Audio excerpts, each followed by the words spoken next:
بسم اللہ الرحمن الرحیم۔ ڈیئر 3 کلاس، امید ہے آپ سب خیریت سے ہوں گے۔ بیٹا یہ ہمارا لیکچر نمبر 2 ہے اور آج ڈیٹ ہے 29 جنوری 2021 بروز جمعۃ المبارک۔ یہ لیکچر جو ہے آپ کے پریویس ایگزام جو تھے اس میں سے جو پیپر آپ کا اسلامیات کا ابھی نہیں ہوا تھا بیٹا، یہ وہ لیکچر ہے۔ اس میں ہم لوگ آپ کو اس کی ریویژن کروا رہے ہیں جو آپ کا کام یاد آپ کو کروایا تھا، ٹھیک ہے۔ اس میں ہم لوگ پیج نمبر 28 ہے اور ہمارا عنوان ہے چوتھا باب ہے اخلاقیات کا، اور ہمارا عنوان یہ ہے کہ بہن بھائیوں، رشتہ داروں، پڑوسیوں اور ساتھیوں کے ساتھ اچھے تعلقات۔ یہ ریڈنگ ہم لوگ بڑی اچھی طرح سے کر چکے ہیں بیٹا، ٹھیک ہے۔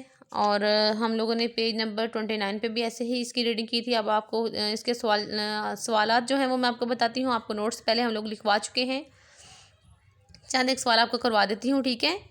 اس میں اللہ تعالیٰ لوگوں سے اچھا برتاؤ کرنے کے بارے میں کیا فرماتا ہے، ٹھیک ہے۔ یہ اس کا آنسر بڑے پیارے انداز میں لکھا ہوا ہے، قرآن پاک کی آیت کا ترجمہ ہے، اللہ تعالیٰ کا فرمان ہے۔ اس کو آپ لوگوں نے انورٹڈ کاماز میں سٹارٹ اور کلوز کرنا ہے، ٹھیک ہے۔ اس کی آپ لوگ کوئی بھی لفظ اور کوئی بھی لائن جو ہے وہ خود سے تبدیل نہیں کر سکتے، ٹھیک ہے۔ آپ لوگوں نے لکھنا ہے اور اللہ کی عبادت کرو اور اس کے ساتھ کسی کو شریک نہ ٹھہراؤ، اور والدین، رشتہ دار ہمسایوں، اجنبی ہمسایوں اور پاس بیٹھنے والے ساتھیوں کے ساتھ حسن سلوک کرو، ٹھیک ہے بیٹا۔ یہ ترجمہ جو ہے سورۃ النساء کی 36 آیت کا ہے، ٹھیک ہے۔ اب آپ لوگ دیکھیں اس کا ایک اور ہم کویسچن کرتے ہیں، ہمسائے یا پڑوسی کا کیا مطلب ہے، ٹھیک ہے۔ پڑوسی یا ہمسائے کا مطلب ہے ساتھ یا قریب رہنے والا، ٹھیک ہے بیٹا۔ اس کے بعد ہے لوگوں سے اچھا سلوک کرنے سے ہمیں کیا فائدہ حاصل ہوتا ہے۔ آپ لوگوں نے اس کا آنسر لکھنا ہے، لوگوں سے اچھا سلوک کرنے سے دلی اطمینان حاصل ہوتا ہے اور اللہ بھی خوش ہوتا ہے۔ سوال نمبر 2 دیکھیں، خالی جگہ پر کیجئے۔ نمبر 1 پہ ہے ہمیں بڑوں کا ڈیش کرنا چاہیے، ادب کرنا چاہیے۔ امید ہے کہ آپ سب کی بکس کے اوپر یہ سب کچھ نوٹ ہوا ہوگا، لیکن مزید آپ اس کو چیک کر لیں، ٹھیک ہے۔ اگر کسی کی مسٹیک ہے تو وہ صحیح کر لیں۔ نمبر 2 پہ ہے ہمیں اپنے دوستوں اور ساتھیوں سے ڈیش سے پیش آنا چاہیے، یہاں پہ آپ لوگ محبت لکھیں گے۔ نمبر 3 ہے ہمیں غریب رشتہ داروں کی ڈیش بھی کرنی چاہیے، یہاں پہ آپ لوگ مالی مدد لکھیں گے۔ نمبر 4 ہے اللہ تعالیٰ کے ساتھ کسی کو ڈیش نہ ٹھہراؤ، یہاں پر شریک آئے گا۔ نمبر 5 ہے والدین اور رشتہ داروں کے ساتھ ڈیش کرو، حسن سلوک، ٹھیک ہے بیٹا۔ یہ ہمارا ٹاپک کمپلیٹ ہوا۔ اب آپ لوگ پیج نمبر 30 پہ آ جائیں۔ اس میں ہمارا عنوان جو ہے وہ ہے جھوٹ، چوری، غیبت اور بہتان سے پرہیز۔ ہم لوگ پیج نمبر 30، 31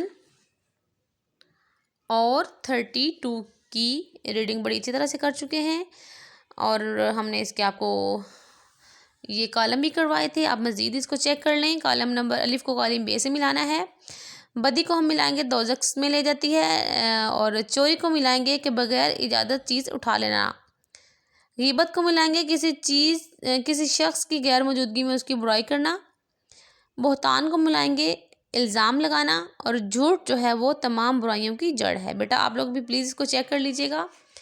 اب آپ لوگ نیکسٹ پیج پہ دیکھیں کہ اس کے سوالات ہیں۔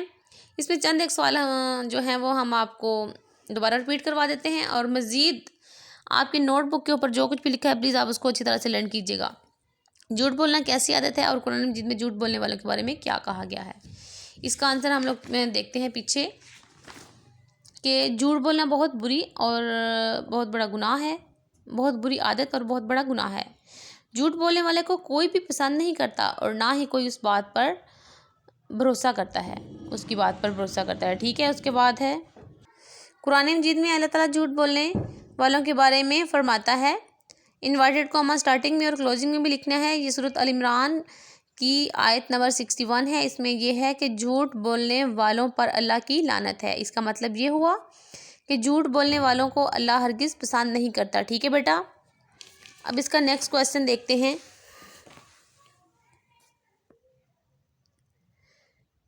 کہ چوری سے کیا مراد ہے، ٹھیک ہے۔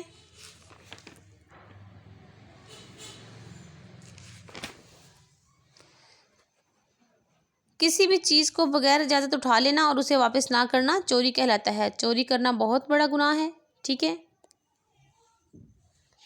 اب نیکسٹ کویسچن دیکھتے ہیں.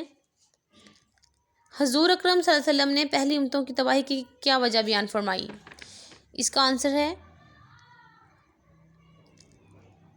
کہ آپ صلی اللہ علیہ وسلم نے فرمایا تم سے پہلے قومیں اس وجہ سے تباہ ہوئیں کہ جب ان میں سے کوئی بڑا آدمی چوری کرتا تو اسے چھوڑ دیتے، اور جب کوئی غریب آدمی چوری کرتا یا کوئی کمزور آدمی چوری کرتا تو اسے سزا دیتے. اس کے بعد آپ صلی اللہ علیہ وسلم نے فرمایا اللہ کی قسم اگر میری بیٹی فاطمہ بھی چوری کرتی تو میں اس کے ہاتھ کاٹ دیتا. ٹھیک ہے بیٹا.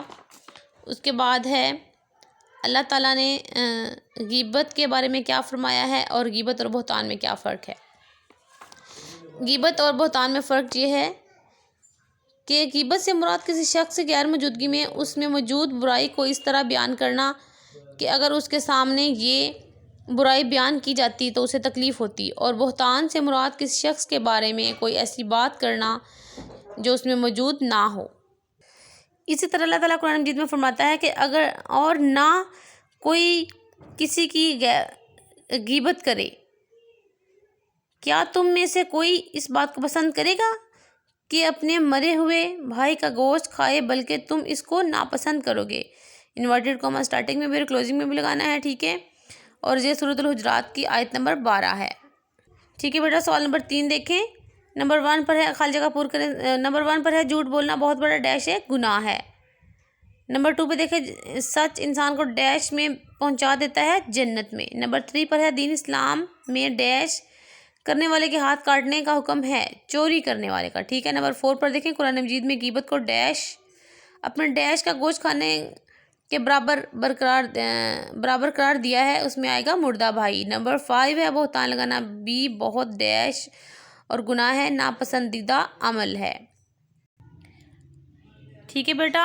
آپ کا یہ ٹاپک بھی کمپلیٹ ہوا، اور اس کے ساتھ آپ لوگوں نے ناظرہ میں بھی جو آپ کو حرکات سکون یا جزم تنوین کھڑا زبر الف مقصورہ کھڑی زیر اور الٹا پیش شد جو کچھ بھی کروایا گیا ہے وہ آپ لوگوں نے اچھی طرح سے یاد کر لینا ہے. ٹھیک ہے. پیپر کی تیاری بڑے اچھے طرح سے کرنی، اچھے انداز میں کرنی ہے، لکھ کر بھی اس کی پریکٹس کرنی ہے، اپنی رائٹنگ کو بھی امپروو کرنا ہے. اپنا بہت سارا خیال رکھنا، دعا میں یاد رکھنا. اللہ حافظ.